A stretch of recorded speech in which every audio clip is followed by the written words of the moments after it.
मजरू सुल्तानपुरी साहब ने क्या खूब लिखा है। मैं अकेला ही चला था जानिबे मंजिल, मगर लोग साथ आते गए, कारवां बनता गया। नमस्कार, मैं हूं विजय त्रिवेदी और आपने देखना शुरू कर दिया है हमारा खास कार्यक्रम सत्य की विजय, यानी सिर्फ सच। ना किसी का एजेंडा है और ना हो हल्ला। 100% रिसर्च के आधार पर हम सिर्फ सच दिखाते हैं। इस पदयात्रा को नहीं रोक सकती क्योंकि ये पदयात्रा हिंदुस्तान की आवाज है।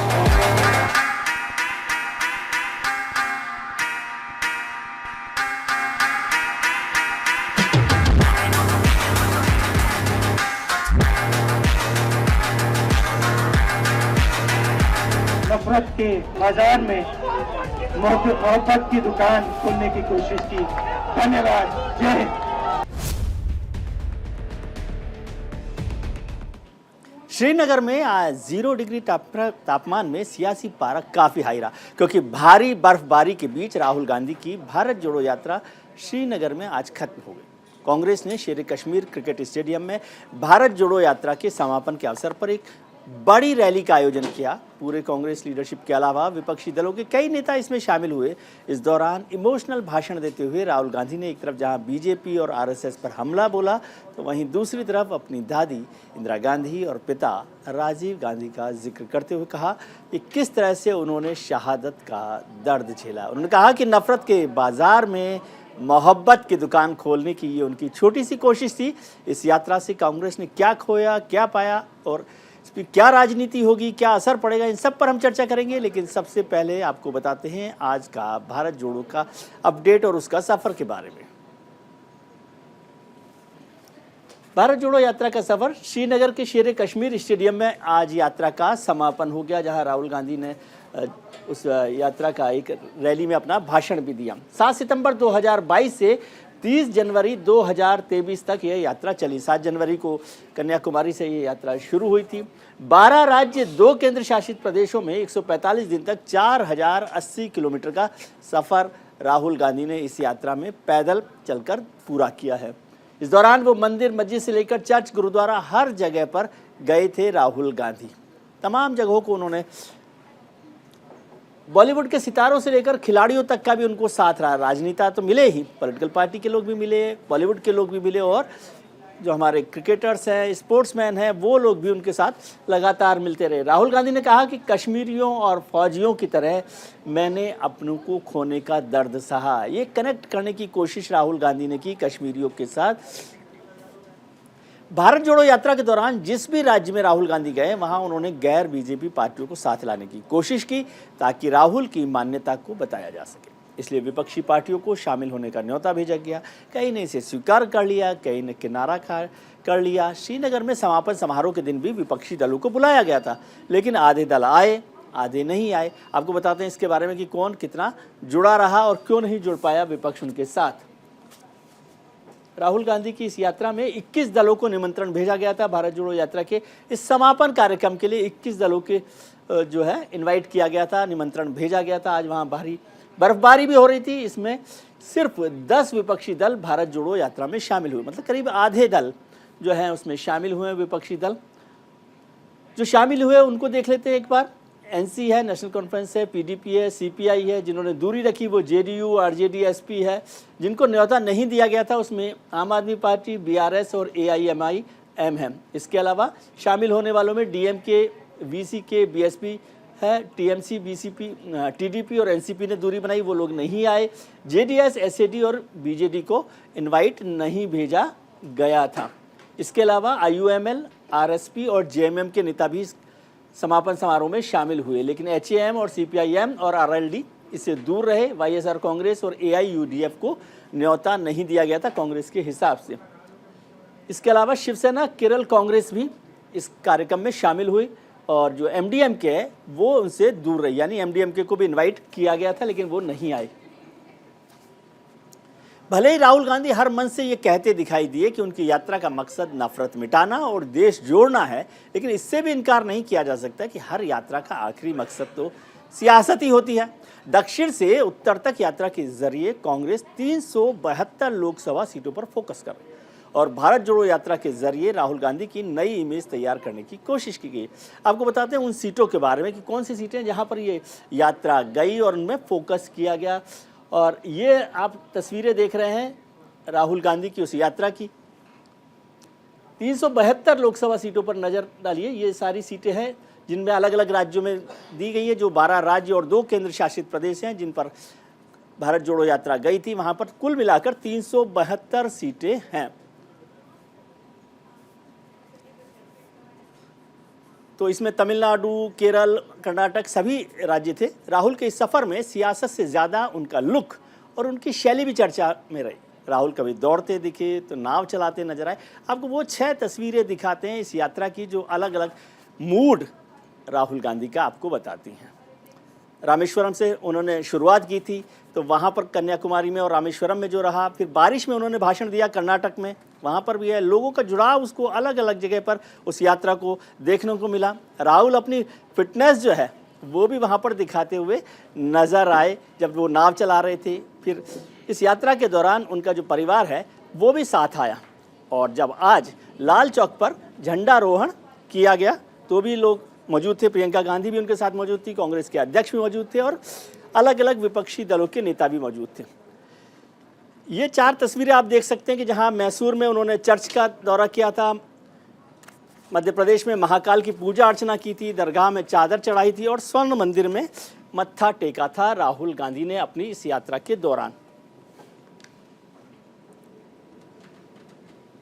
अब 2 तस्वीरें आप और देख लीजिए कश्मीर की लाल चौक की। एक ये है 1992 की, जो बीजेपी की एकता यात्रा थी। तब बीजेपी के अध्यक्ष मुरली मनोहर जोशी और मौजूदा प्रधानमंत्री नरेंद्र मोदी जो उस यात्रा के संयोजक थे, वो झंडारोहण कर रहे हैं। ये 26 जनवरी 1992 की तस्वीरें हैं, आप जो पिक्चर्स देख रहे हैं। और दूसरी तरफ आज की जो 2023 में कांग्रेस की भारत जोड़ो यात्रा है, उसमें लाल चौक पर जब झंडा फहरा रहे हैं राहुल गांधी, ये तस्वीरें आप देख रहे हैं। दोनों तस्वीरें आपको साथ में दिखाई दे रही है। नरेंद्र मोदी इसमें दिखाई दे रहे हैं, मुरली मनोहर जोशी दिख रहे हैं पहली तस्वीर में। दूसरी तस्वीर में राहुल गांधी झंडारोहण कर रहे हैं। दोनों ही लोग लाल चौक पर हैं। 2 अक्टूबर और 30 जनवरी महात्मा गांधी से जुड़ी तारीख है, लेकिन भारत जोड़ो यात्रा में ये 2 दिन ऐसे थे जिनमें राहुल गांधी का अनोखा अंदाज दिखा। 1 और 2 अक्टूबर को कर्नाटक में राहुल गांधी तेज बरसात में भाषण देते दिखे, तो 30 जनवरी को बर्फबारी में जमकर बोले। कन्याकुमारी से कश्मीर तक ये यात्रा चलेगी। जैसे अभी देखो बारिश आ रही है, बारिश ने इस यात्रा को नहीं रोका। गर्मी, तूफान, ठंड इस यात्रा को नहीं रोकने वाली। नदी जैसी यात्रा कन्याकुमारी से कश्मीर तक जाएगी और इस नदी में आपको नफरत, हिंसा, ये चीजें नहीं दिखाई देंगी। यात्रा का लक्ष्य है कि ये जो फोन कॉल हैं, चाहे ये आर्मी के हों, चाहे सीआरपीएफ के हों, चाहे ये कश्मीर के लोगों के हो, ये फोन कॉल बंद हो जाए।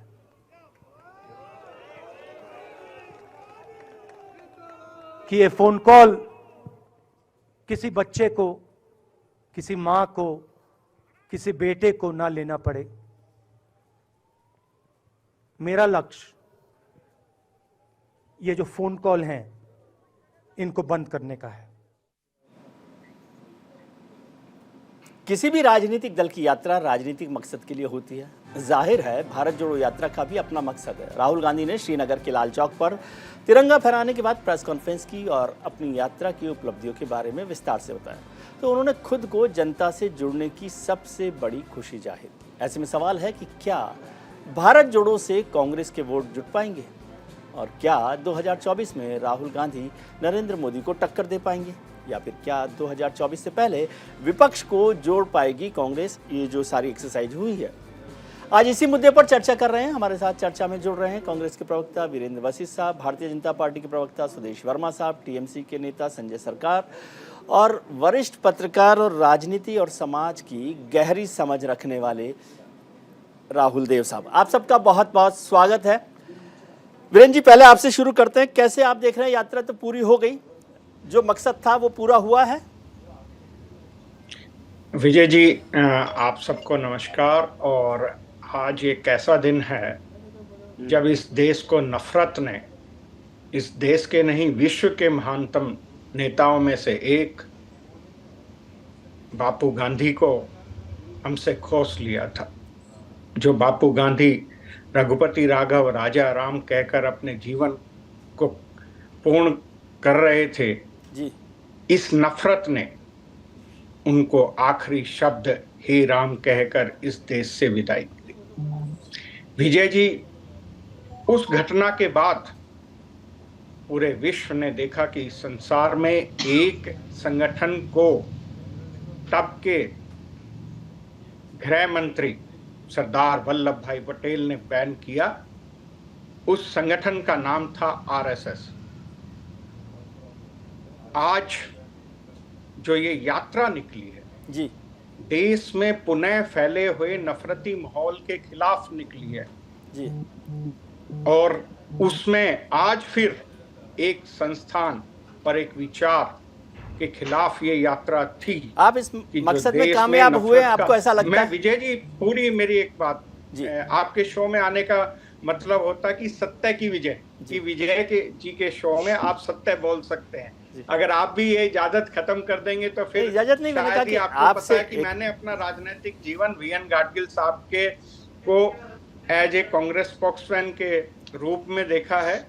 उनकी शालीनता नहीं सर, हम चाह रहे थे को कि छोटा स्वीकारता छोटा सब हूं, लोग बोले, कोशिश सब करता लोगों हूं को एक कि बार मेरे मौका मिल शब्दों जाए। में कभी भी कोई राहुल जी यहाँ है, सबने उनको देखा तो मैं उसी को फॉलो करता हूँ। जी इस यात्रा में आप ये देखिए, क्या ये सत्य नहीं है कि एक राजनेता हिंदुस्तान का कन्याकुमारी से पैदल चला और हिंदुस्तान के लोगों ने उसको भरपूर प्यार दिया? जी ये सत्य है या नहीं है विजय जी? जी गर्मी हुई, ठंड हुई, बरसात हुई या कोई भी मौसम रहा, ये यात्रा नहीं रुकी।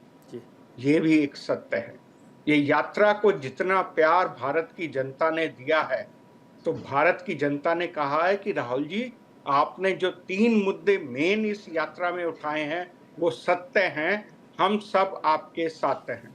ठीक है। चाहे वो राजनीतिक द्वेष की बात हो, चाहे जो आज गरीब अमीर और में जो दूरियां बढ़ती जा रही हैं केवल कुछ चंद व्यापारियों जो उनके मित्र हैं, इसीलिए मैं कह रहा हूँ कुछ चंद जी को ये सरकार फायदा दे रही है, उसके खिलाफ थी ये यात्रा।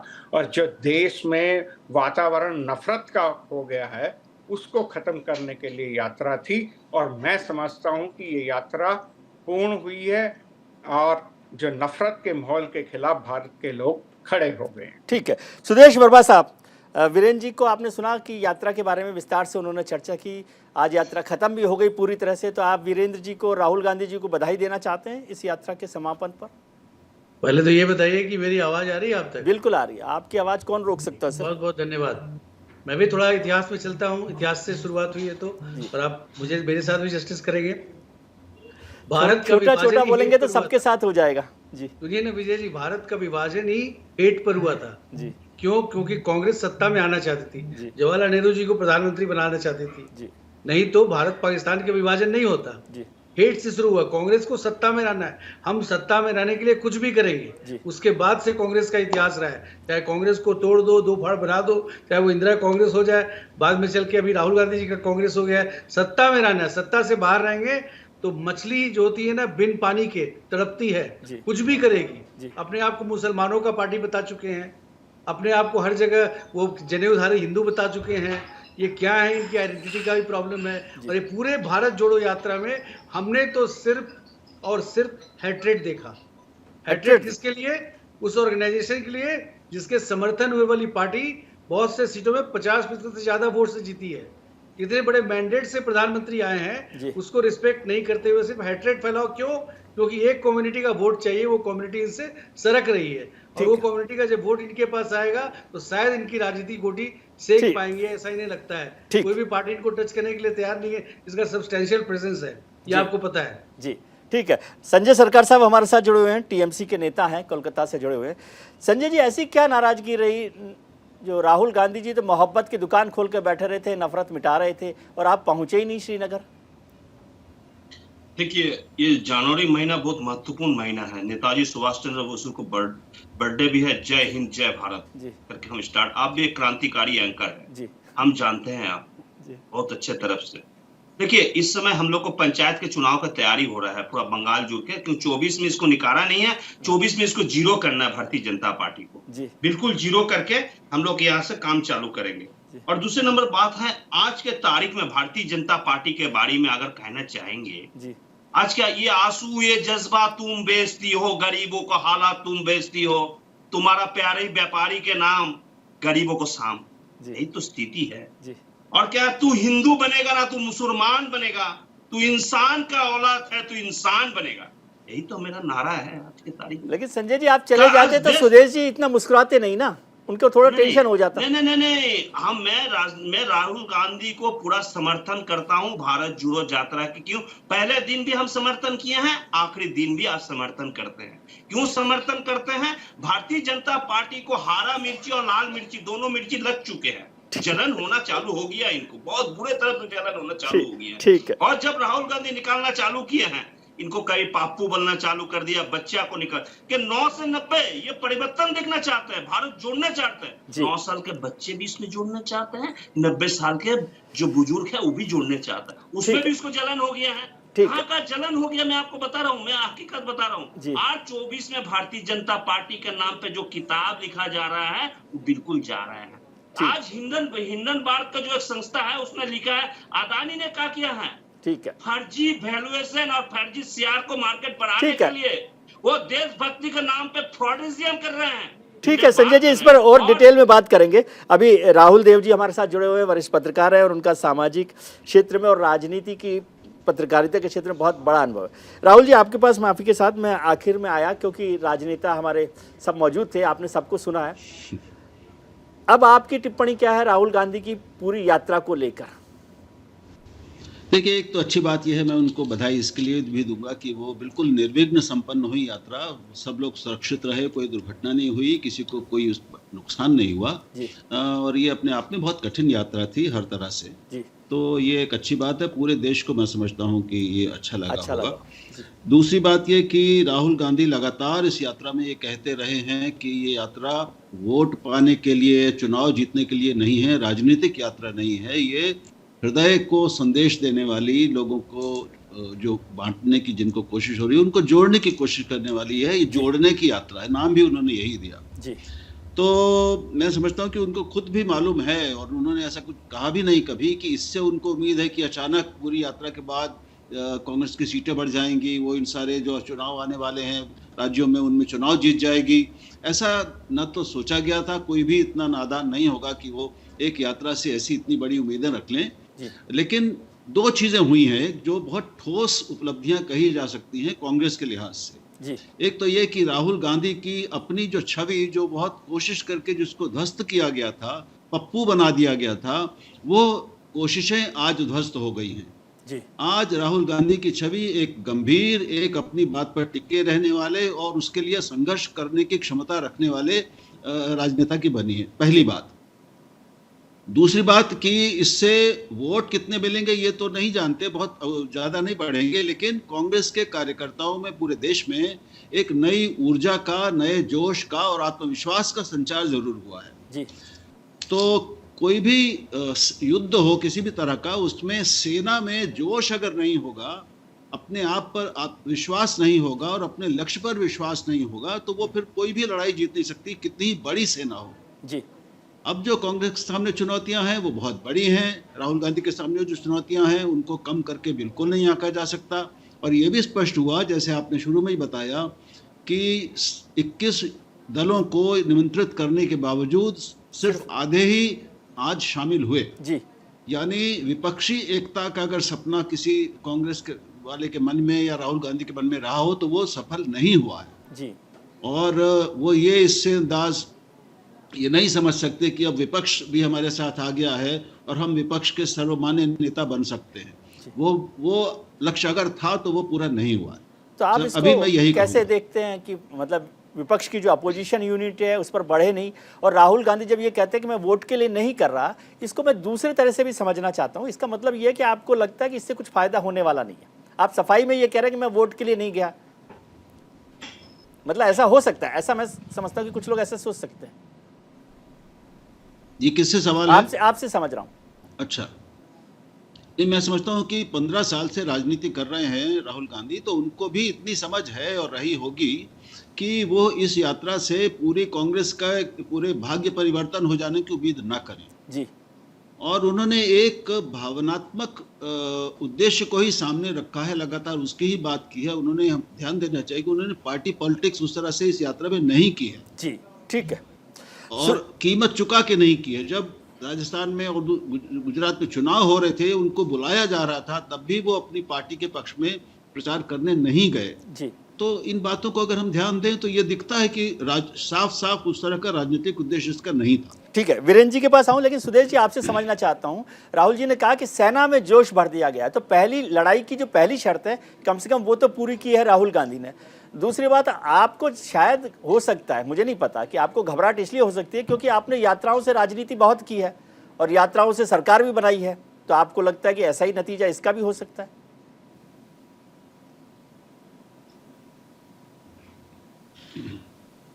अनम्यूट कर ले सर आपको। देखिए विजय जी, एक चीज तो जरूर इमर्ज किया है कि राहुल जी एक मस्कुलर मैन की तरह इमर्ज किए हैं जी, रैम्बो की तरह, हठ योगी की तरह, चाहे वो ठंड हो चाहे गर्मी हो, एक सिंगल टी शर्ट पर गए हैं, तो ये दिखाता है उनका हठ योग। दूसरी तरफ भाई बहन का प्रेम दिखाता है। कोई अगर किसी को लग रहा होगा कि प्रियंका वाड्रा कल को इनको चैलेंज करेगी या कोई पोल इमर्ज करेगी, तो ऐसा कुछ नहीं होने वाला है, ये भी दे दिया। राहुल गांधी एक क्षत्र राज्य वो कांग्रेस में स्टैब्लिश कर चुके हैं, जिन्हें भी लगता होगा कि राहुल गांधी के अथॉरिटी को चैलेंज करेंगे, तो वो अब नहीं होने वाला। अच्छा है, मामला बहुत साफ हो, लोगों को दृष्टि एकदम साफ हो कौन प्रधानमंत्री का कैंडिडेट बनने वाला है। हम तो ये चाहते थे कि 2 कोलिशन हो और लोग अपना अपना फैसला करें। ये तो भारत की राजनीति के लिए बहुत अच्छा चीज़ है, हम इसको वेलकम करेंगे जी।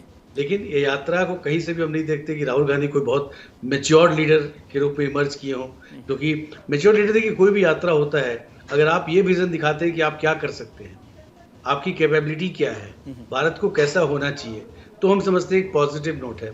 अगर आप ये दिखाते हैं कि सिर्फ नरेंद्र मोदी जो कर रहे हैं गलत कर रहे हैं, आरएसएस, बीजेपी, नरेंद्र मोदी, ये 3 शब्द छोड़ के तो मुझे यात्रा में कुछ दिखाई नहीं। हर जगह प्रेस कॉन्फ्रेंस में यही बात बोलना, एक ही लफ्ज का इस्तेमाल करना, हेट फैलाना, जो सत्ताधारी पार्टी है और सत्ता में लोग हैं उनके खिलाफ हेट फैलाना। कोई कंस्ट्रक्टिव डिबेट तो हुआ नहीं, किसी पॉइंट पर आपने डिबेट तो किया नहीं। इस यात्रा में डिबेट कर सकते थे। अगर आप हमारे यात्राओं की बात करें, चाहे वो राम रथ यात्रा हो, स्वराज से सुराज यात्रा हो, या कोई भी यात्रा, उसमें एक डिबेट हुआ कि राम राज्य की कल्पना क्या होनी चाहिए। कोई राम से मतलब नहीं था, भगवान राम की हम बात नहीं कर रहे, राम राज्य की बात कर रहे थे। स्वराज हो गया था, सुराज की बात कर रहे थे यात्रा में। जब कश्मीर की यात्रा जोशी जी ने की थी, जिसके सारथी थे नरेंद्र मोदी जी, उसमें आपको याद है उस समय क्या हुआ था, कश्मीरी पंडितों का पलायन हुआ था और एक बहुत बड़ा चैलेंज था कि टेररिस्ट कैसे। ये तो और खुशी की बात है कि राहुल गांधी जी जाके झंडा फहराए, कोई इंसिडेंट नहीं हुआ, इसके लिए कांग्रेस क्रेडिट ले, हम भी क्रेडिट देंगे, लेकिन क्रेडिट किसको जाता है, भारत की पूरी जनता जानती है जी। और हमारे जवान जो अपना सब कुछ निचौर करते हैं, उनको क्रेडिट देना चाहिए भारत की जनता को। यात्रा अच्छे से हुआ, अच्छी बात है, और आगे ये अच्छा प्रोजेक्ट हो, हम तो चाहेंगे। इस पर चर्चा करेंगे। सुधीर जी, बहुत अच्छा है कि कुछ पॉजिटिव चीजें भी आपने देखी राहुल जी को लेकर अलग अलग तरीके से, लेकिन क्या भारतीय जनता पार्टी अब भी डिनायल मोड में है, इस पर भी चर्चा करेंगे। राहुल जी से इस पर ज्ञान लेंगे और वीरेंद्र जी से पूछेंगे कि क्या ये सब्जेक्ट जो है सही जगह पर पहुंचा, तीर निशाने पर लगा। इस पद यात्रा को नहीं रोक सकती, क्योंकि ये पद यात्रा हिंदुस्तान की आवाज है।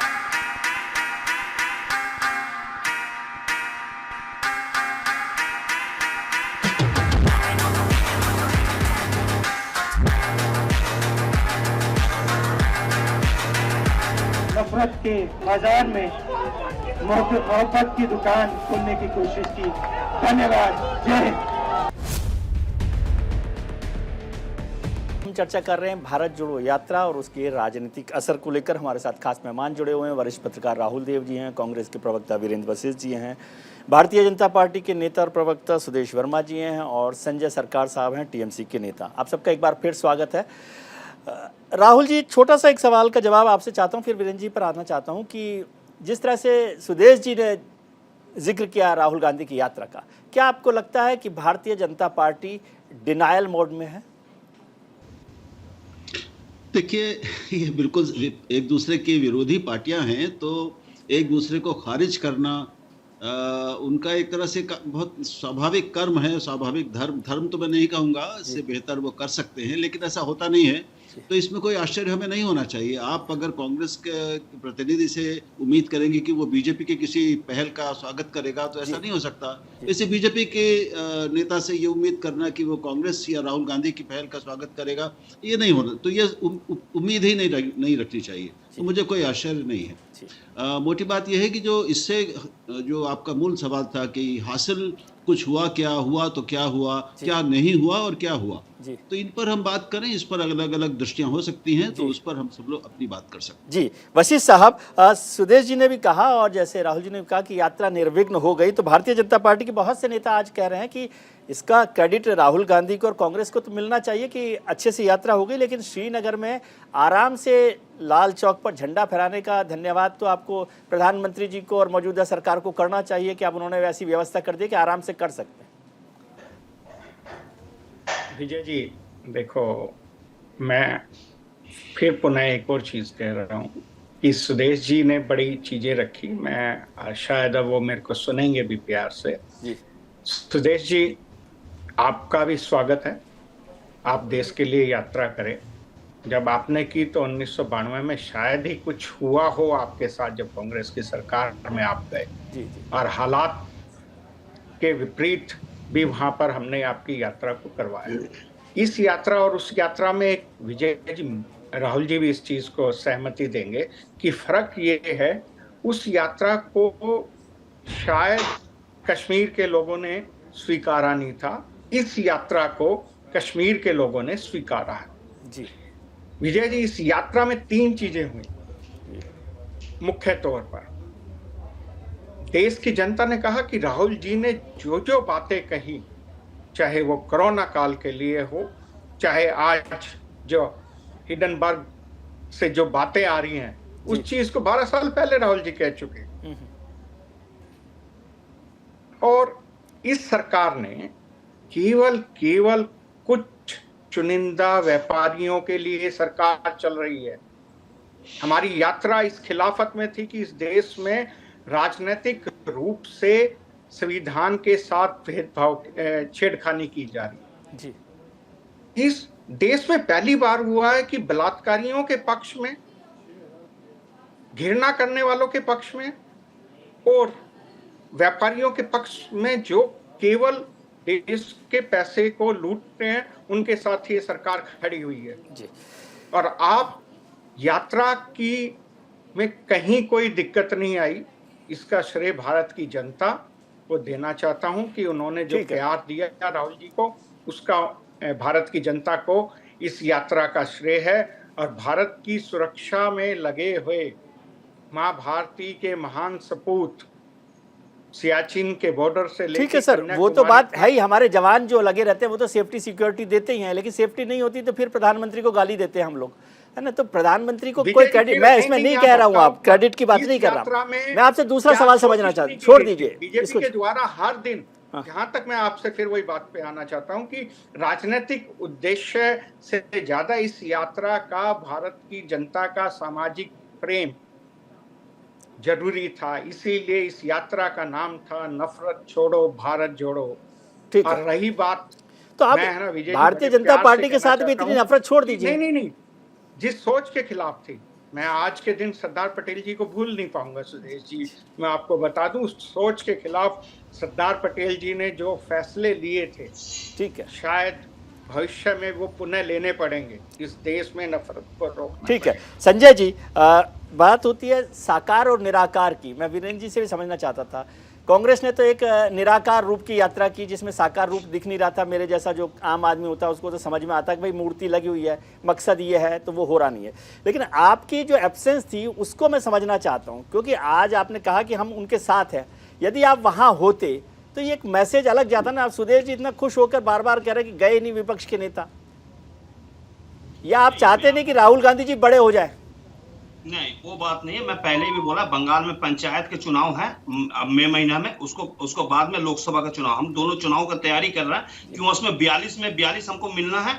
उसको एक केसी दास को रसगुल्ला खिला के भेज देना है, माइग्रेंट जो लीडर दिल्ली से जो कलकत्ता में आते हैं, migrant leader, migrant bard, migrant labour, सब कुछ होता है ना, इनको माइग्रेंट लीडर भी है, ठीक है ना। सर्दी का मौसम में जब भूटिया लोग कपड़ा बेचने के लिए आता है, फिर भूटिया लोग भाग जाता है। भारतीय जनता पार्टी को लीडर कलकत्ता में उसी तरफ आते हैं। और दूसरा, राहुल जी के साथ में एक बात में हम सहमत नहीं हूँ। सहमत इसका हम ग्रासरूट लेवल में राजनीति करता हूँ। हम 45 दिन हम वहां पर साउथ में बिता के आए कुछ कारण में, तो उस समय में हम देखे कर्नाटक में भी जिस तरफ से भारतीय जनता पार्टी को खिलाफ में जनता उठार के आए हैं, रह गया विपक्ष, कोई विपक्ष आगे क्यों नहीं आ रहा है? अंतर से सबको समर्थन है, आपको मैं बताता हूं, और समय आ जाएंगे वो भी आप देख लीजिएगा, सब समर्थन राहुल जी को कर दिया है। क्यों? ईडी सीबीआई एक तो मैटर है, उसको पहले ये कहीं तोड़ना चाहेंगे। ईडी सीबीआई को देखे, उसको रक्षा करके उसको बाद में, जब राष्ट्रीय फ्लैग लेके एक आदमी रास्ता में निकलता है, अकेला एक आदमी का पीछे मोड़ के देखता, लाखों आदमी को समागम है, तो ये का एक पार्टी का आदमी लोग तो हर पार्टी का आदमी लोग आके उसमें समागम में आके भारत जोड़ो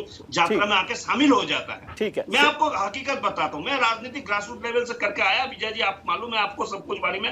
हाँ, हम क्रांतिकारी लीडर है, हम सोशलिस्ट है, हाँ हम सोशलिस्ट है, हम आपको साथ में जोर से बोल सकते हैं, लेकिन कहने का मतलब है भारत का स्थिति में हर विपक्ष की जो पार्टी है वो एकजुट है, एक साथ में है। आपको सामने में शीशा का सामने दिखाने से दिखाई देता है आपको तस्वीर है, और शीशा में नहीं दिखाने से आपको डाइन लगता है, इससे दिखाई देता है। इससे बात नहीं है, हर लीडर है। और वक्त आने का पहले आप देख लीजिएगा, चुनाव आने का पहले सब विपक्षी एक जगह आके खड़ा हो गया है, और भारतीय जनता पार्टी को जो मुंगेरी लाल को हसीन सपना जो भारतीय जनता पार्टी को दिखाई दे रहा है, वो दिखने लिए बंद होना चाहिए। क्यों बंद होना चाहिए? भारत में जितना बड़ा भ्रष्टाचार भारतीय जनता पार्टी के लिए, मैंने वॉशिंगटन टाइम बोल रहा है, भारतीय जनता पार्टी वर्ल्ड में 4था नंबर भ्रष्टाचारी पार्टी है, और भारत 85तम प्लेस में है करप्शन में, हंगर में 107 नंबर में है। ठीक है, देश को जनता देख चुके हैं। जी सुदेश जी, संजय जी इतना जोर से कह रहे हैं कि सब विपक्ष की पार्टियां एक साथ है, एकजुट है।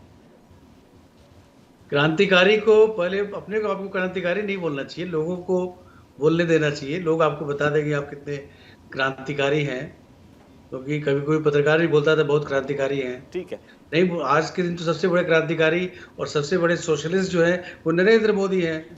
जनता तो ऐसा मानती है, गरीबों तक पहुंचा रहा है, उससे बड़ा क्रांतिकारी तो कोई है ही नहीं। ऐसे ऐसे फैसले लिए जो आज तक कभी नहीं लिए गए भाई साहब, ऐसे ऐसे फैसले तो आज तक लोग सोचते थे, डरते थे, नरेंद्र मोदी जी ने लेके दिखा दिया जनता के बीच। सुदेश जी, संजय भाई प्लीज, सुदेश जी, आप संजय जी ने जितनी दमदार तरीके से बात कही है उसको आप इग्नोर कर रहे हैं। मैं आपको कह रहा हूँ वक्त है, जाग जाइए।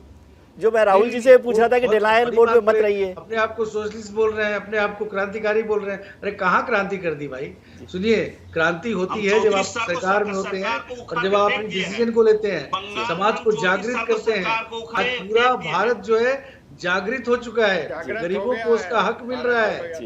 और ये सपना मत देखिए। आज अगर कांग्रेस बोल रही है ना यात्रा सक्सेसफुल हुई, तो इसका जो श्रेय जाता है, कांग्रेस जो बोल रही है हम भी मानते जनता को जाता है, क्योंकि जनता ने ऐसे मजबूत सरकार को चुना है जी, जो इस यात्रा को सक्सेसफुल करा सकती है जी। विजय जी, ये किसी का कुबत नहीं था, ये कश्मीर वो कश्मीर नहीं है जिस समय नरेंद्र मोदी जी और जोशी जी की यात्रा गई थी बीजेपी की। आप भूल रहे हैं, वो नहीं है कश्मीर, ये बिल्कुल डिफरेंट है।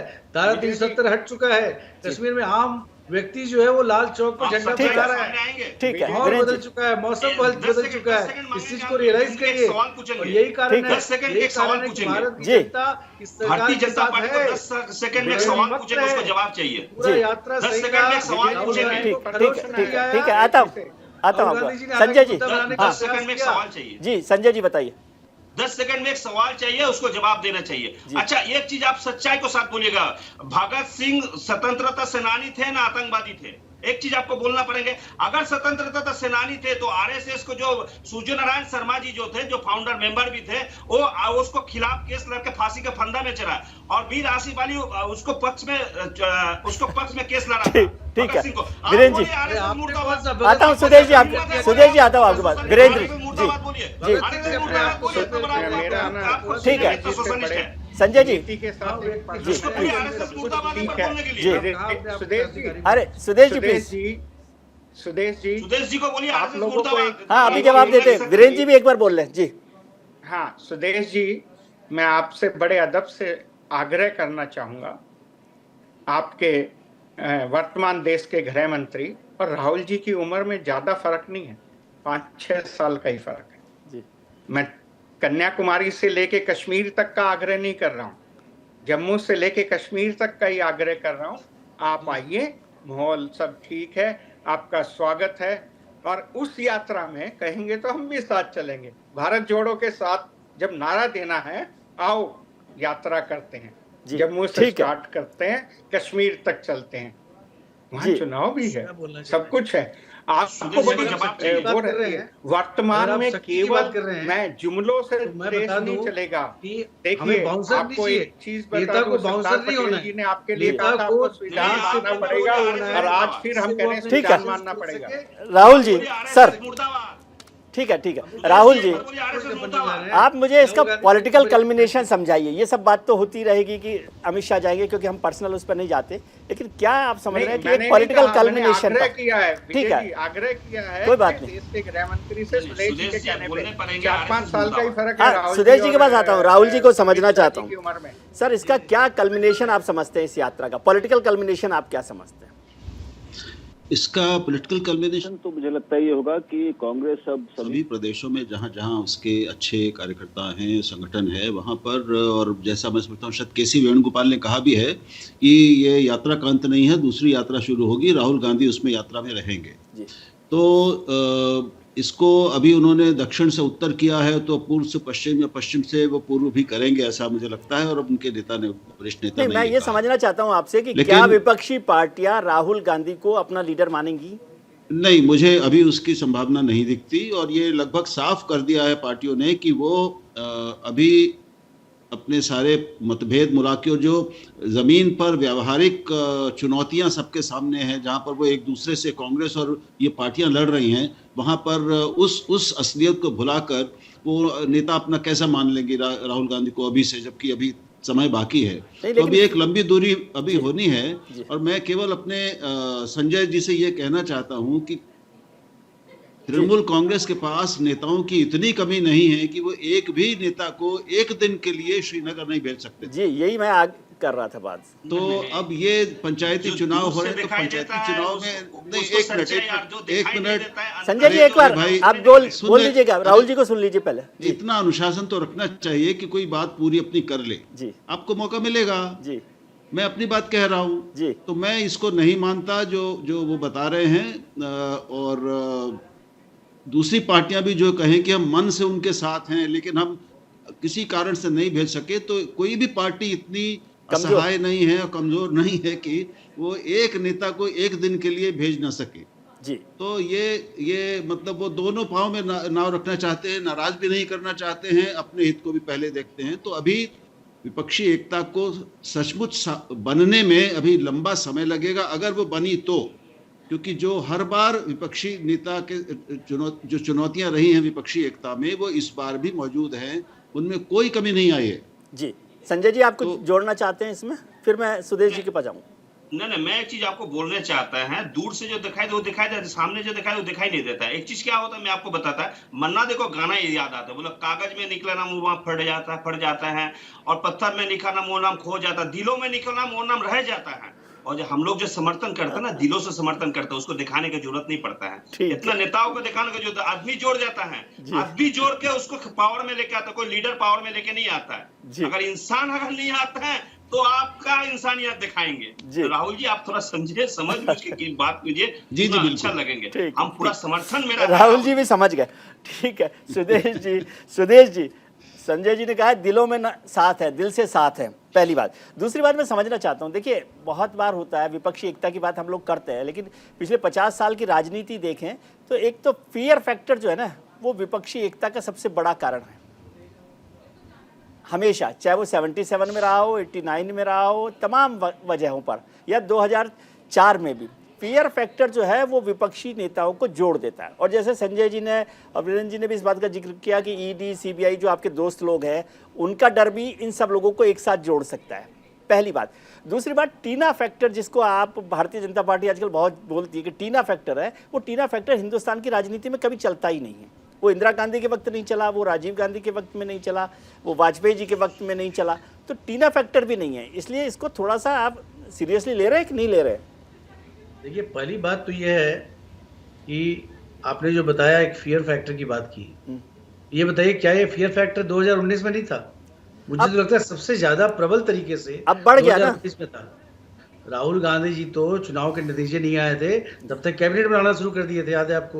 वो जो इंटरव्यू पत्रकार को दिए थे, ये सरकार गई तो जब तक रिजल्ट नहीं आता है तब तक एक आपकी मजबूरी है, दिखाना पड़ेगा भाई कुछ फाइट हो रहा है, क्योंकि WWF तो चल नहीं रहा है, रियल फाइट हो रहा है तो दिखाना पड़ेगा, लेकिन वो फाइट होता नहीं है। वो जनता जो है वो डिसाइडेड है।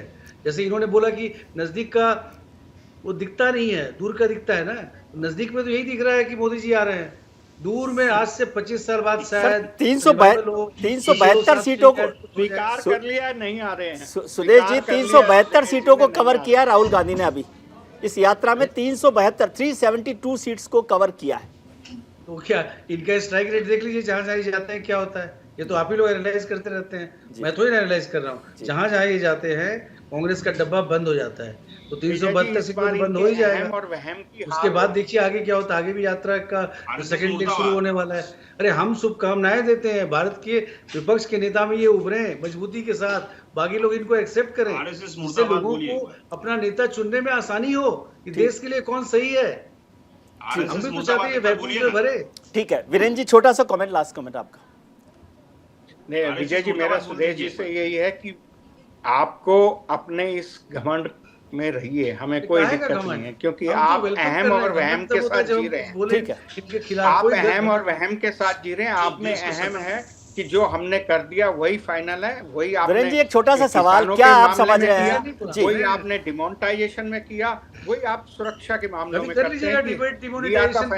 इस देश में भाजपा की सरकार ने। ठीक है सुदेश जी प्लीज, वीरेंद्र जी एक छोटा सा सवाल का जवाब, वक्त नहीं है मेरे पास, छोटा सा जवाब दे दीजिए कि क्या आप राहुल गांधी जी को इस यात्रा के बाद नरेंद्र मोदी के मुकाबले में प्राइम मिनिस्ट्रियल कैंडिडेट के तौर पर देख रहे हैं? बाकी जो नतीजा होगा वो तो देखा जाएगा। वो है राहुल जी ही प्रधानमंत्री बनने जा रहे हैं 2024 में। ठीक है संजय जी, आप समझते हैं राहुल गांधी को प्राइम मिनिस्टर कैंडिडेट?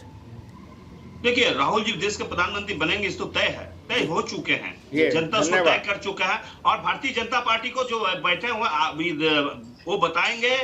अब मेरा भगत सिंह जी देश नायक थे और वो आतंकवाद थे, इसको बोलना इसको बहुत जरूरी है। और अगर वो देश नायक से आने से बोलने पड़ेंगे। सरदार पटेल जी वाली बात भी रह गई थी, आपने बताया उसके बारे में। ठीक है सुदेश जी, छोटा सा कमेंट, फिर मैं राहुल जी का लास्ट कमेंट लूंगा। सुदेश जी, आप राहुल गांधी को क्या प्राइम मिनिस्टर कैंडिडेट के तौर पर देखते हैं?